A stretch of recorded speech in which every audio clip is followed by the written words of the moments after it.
Now that we've assembled and stowed all the gear, let's make sure the boat is ready to go. This is where our walk-around or pre-flight inspection takes place. Remember the pre-flight pilot thing that we talked about? You would be amazed at the number of people who have forgotten the drain plug.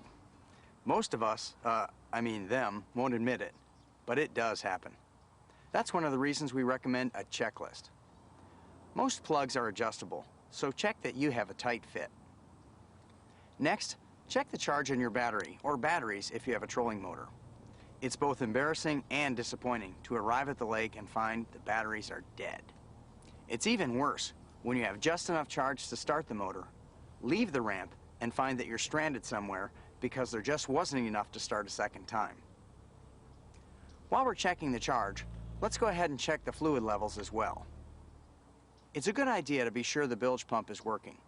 With the boat outside of the garage, hose a small amount of water into the bilge, turn on the switch, and see that it pumps water overboard. Be sure not to stand in the path of the hole where the water exits. Your Tahoe is equipped with an inboard-outboard power system, so checking the oil is exactly like it is in your car, with a dipstick. Refer to your owner's manual for the proper oil. Be sure you use an oil that's approved for 4-stroke engines.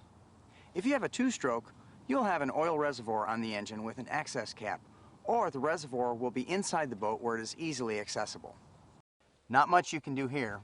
Simply turn the steering wheel and make sure the outdrive turns with it, and the operation is smooth.